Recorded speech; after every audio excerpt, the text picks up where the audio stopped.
đây là đâu ní trong ba chung vị chất thế nàyคือខ្ញុំមាន topic មួយដើម្បីយកមកចែកម្លែកជាមួយនឹងអ្នកទាំងអស់គ្នា topic របស់យើងថ្ងៃនេះគឺមានឈ្មោះថា digital marketing strategy ដើម្បីយើងដឹងថា digital marketing strategy នឹងវាបែបម៉េចហើយនឹងទៅជាមួយខ្ញុំទាំងអស់គ្នាបាទសម្រាប់ digital marketing strategy ហ្នឹងគឺវាតាក់ទងទៅនឹងការរៀបចំផែនការរៀបចំផែនការឬក៏ការភ្ជាប់ស្ថានភាពទីផ្សារ digital ទាំងអស់ហ្នឹងដើម្បីធ្វើការស្របទៅនឹងគោលដៅអាជីវកម្មរបស់យើងហើយនឹងរបស់ក្រុមហ៊ុនយើងវាមានន័យថាក្រុមហ៊ុន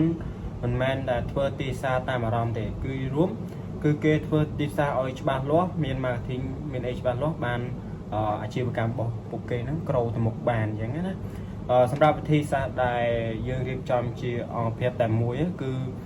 ដើម្បីឲ្យផ្សព្វផ្សាយតាមប្រព័ន្ធ digital ដូចជា Facebook website email Telegram ហ្នឹងឲ្យវាស្របគ្នាទៅនឹងគោលដៅអាជីវកម្មរបស់យើងវាធ្វើឲ្យយើងលក់បានច្រើនកសាងម៉ាកយីហោរបស់យើងមានភាពល្បីឈ្មោះមានអីយ៉ាងទៅហើយយើងអាចរកអតិថិជនថ្មីបានច្រើនអញ្ចឹងណាសម្រាប់សារៈសំខាន់របស់វាមានន័យថាdigital marketing strategy ហ្នឹងគឺវាផ្ដល់នៅគោលដៅច្បាស់លាស់យីរុំវាធ្វើឲ្យយើងដឹងថាយើងគួរថាធ្វើអីគិតអីហើយនឹងដើម្បីថាធ្វើម៉េចឲ្យអាជីវកម្មរបស់យើងgrowទៅមុខអញ្ចឹងណាហើយនឹងដឹងតាក់ទងទៅនឹងផលិតផលរបស់យើង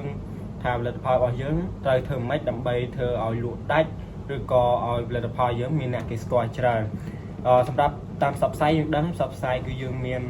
Facebook Instagram Telegram អីវារួមតាមប្រព័ន្ធ social media វាច្រើនអញ្ចឹងណាហើយនឹងសម្រាប់វាជួយបង្កើននៅភាពស្មោះត្រង់នឹងធ្វើឲ្យគេមានស្គាល់ម៉ាកយីហោយើងច្រើនធ្វើឲ្យអីហ្នឹងអតិថិជនស្គាល់ម៉ាកយីហោច្រើនទុកចិត្តធម្មតាតែផលិតផលយើងល្អគេប្រើប្រាស់ទៅល្អគេទុកចិត្តពេលខ្លះក៏គេអាចនាំម៉ួយឬក៏នាំអតិថិជនថ្មីមកចូលខាងមកប្រើប្រាស់អាជីវផលិតផលរបស់យើងអញ្ចឹងណាអាចនឹងគាត់នាំអតិថិជនហ្នឹងទេក៏អាចគាត់នៅបន្តប្រើប្រាស់ផលិតផលយើងជាប់រហូតសម្រាប់បន្តទៀតគឺការយល់ដឹងតាក់ទងទៅនឹងចំណុចសំខាន់ណាយើងគួរតែរៀបផែនការឲ្យបានច្បាស់លាស់បើយើងគ្មានផែនការឲ្យបានច្បាស់លាស់ទេយើងផ្សព្វផ្សាយវាត្រែពេលច្រើនវាផ្សព្វផ្សាយថាថ្ងៃនេះយើងផ្សព្វផ្សាយនឹងថ្ងៃស្អែកយើងផ្សព្វផ្សាយនឹងទៀតវាធ្វើឲ្យប្រដាប់របស់យើងវាសាំគេលក្ខណៈពាក្យដែលយើងនិយាយទៅវាសាំហ្នឹងហើយនឹងភាសាធម្មតាដែលការផ្សព្វផ្សាយមួយវាតែងតែចំណាយលុយច្រើនតែភាគច្រើនកុំឲ្យតែយើងចំណាយលុយច្រើនហើយវាបានផលតិចអីចឹងណាសម្រាប់បន្តទៅទៀតតាក់ទងទៅនឹង business objective and strategy តាក់ទងទៅនឹងគោលដៅអាជីវកម្មហ្នឹងលក្ខណៈថាយើងធ្វើម៉េចលក់ឲ្យបាន20% នៃការលក់សប្តាហ៍របស់យើងឧទាហរណ៍ថាយើងសប្តាហ៍យើងលក់បានត្រឹមតែ 50% ឬក៏ 70% ទេតែពេលយើងដាក់គោលដៅអាជីវកម្មទៅវាអាចធ្វើឲ្យយើងលក់កើន 20% ទៀតឬក៏ 30% ទៀតតែតាមដែលអ្វីដែលយើងខំប្រឹងប្រែងមកកន្លងមកអញ្ចឹងណាសម្រាប់ហើយវាអាចជួយបង្កើននៅម៉ាកយីហោរបស់យើងឲ្យកាន់តែរីកចម្រើនទៀតសម្រាប់ទី2តាក់ទងទៅនឹងការរៀបចំយុទ្ធសាស្ត្រផ្សព្វផ្សាយតាម channel ជាច្រើនដូចជា Facebook YouTube Facebook Instagram Telegram គឺយើងត្រូវតែផ្សព្វផ្សាយជាប់ជានិច្ចសម្រាប់ផលិតផលយើងដែលយើងចង់ឲ្យផលិតផលរបស់យើងgrow អញ្ចឹងទៅទីផ្សារធម្មតាតែនេះទីផ្សារក៏តែងតែមានតម្រូវការទៅលើផលិតផលរបស់យើងហើយដូចជាផលិតផលសាប៊ូកក់សក់ធម្មតាមនុស្សយើងម្នាក់តែងតែប្រើប្រាស់នៅសាប៊ូកក់សក់ហើយដើម្បីវាជួយសម្អាតស្បែកក្បាលរបស់យើងពេលច្រើនគឺប្រើរាល់ថ្ងៃមកហើយតបមកពេលប្រើសាប៊ូកក់សក់យើងល្អហើយអតិថិជនទុកចិត្តហើយតម្លៃល្អទៀតគឺអតិថិជនតែងតែមករកយើងហើយសម្រាប់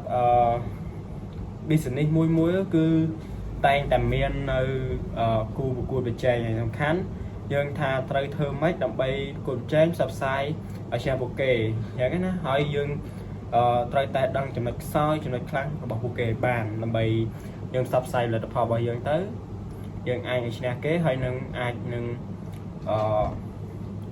យើងនេះលើសគេលក់លើសគេអញ្ចឹង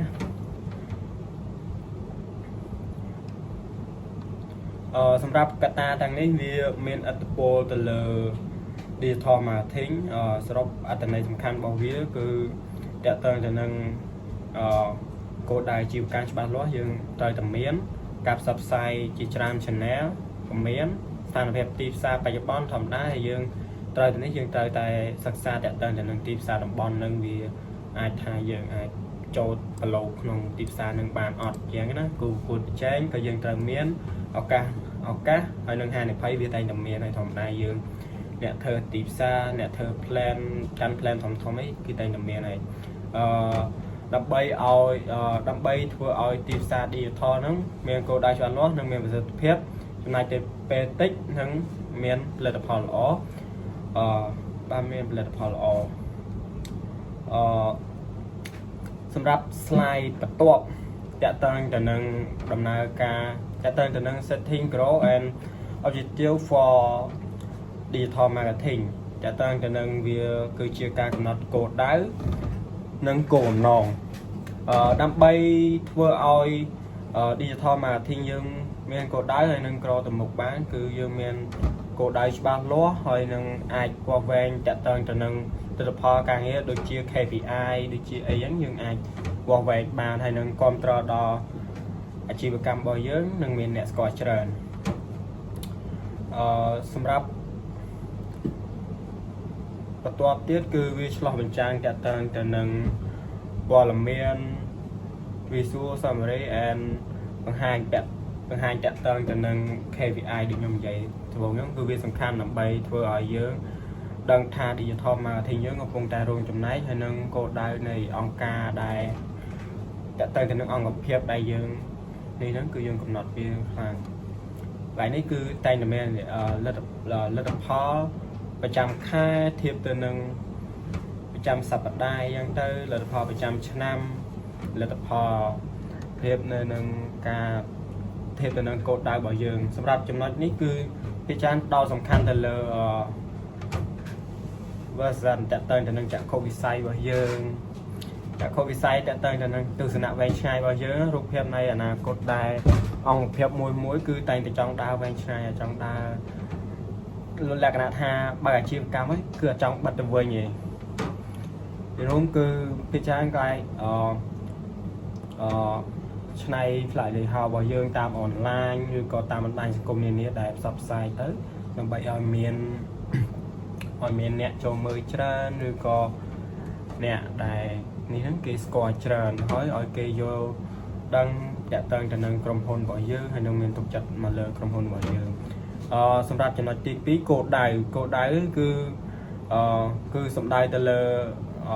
ក្រុមហ៊ុនមួយដែលចង់សម្រេចបាននៅគោលដៅធំហើយនឹងច្បាស់លាស់គឺត្រូវតែកំណត់នៅសកម្មភាពហើយកំណត់នៅសកម្មភាពដូចជាបង្កើនការលក់ហ្នឹងគឺធម្មតាក្រុមហ៊ុនមួយបង្កើនការលក់ត្រូវតែផ្ដោតទៅលើបុគ្គលិកឲ្យគាត់ខិតខំប្រឹងប្រែងធ្វើការហើយពង្រឹងតកតងទៅនឹងការសវិសភ្ញៀវសវិសអីហ្នឹងក៏ត្រូវតែពង្រឹងដែរព្រោះនេះវាអាចវាស់បានតែប៉ុន្តែវាអត់លំអិតទេគ្រាន់តែថាវាអាចធ្វើឲ្យយើងអាចយល់ច្បាស់ពីវាអញ្ចឹងណាទី3 objective តកតងទៅនឹងគោលបំណងសម្រាប់គោលបំណងចំណុចលម្អិតរបស់វាដែលជួយសម្រេចនៅ goal ហ្នឹងតកតងទៅនឹងគោលដៅជាទូទៅគឺវាកំណត់សំខាន់ជាងគេតកតងទៅនឹង smart ហ្នឹងដូចជាភាពច្បាស់លាស់ការវាស់វែងបានអាចសម្រេចបាននឹងពាក់ព័ន្ធទៅលើអីខ្លះអីយ៉ាងណាហើយនឹងចេះកំណត់នៅពេលវេលាធម្មតាហើយយើងធ្វើការងារមួយយើងតែងតែចេះកំណត់នៅពេលវេលាដើម្បីឲ្យវាអូខេយើងអាចធ្វើបានអីយ៉ាងណាហើយនឹងបង្កើត website អីផ្សេងដើម្បីជួយបន្ថែមអីយ៉ាងណាសម្រាប់ចំណុចខ្ញុំមានតែប៉ុណ្្នឹងឯងសូមអរគុណច្រើន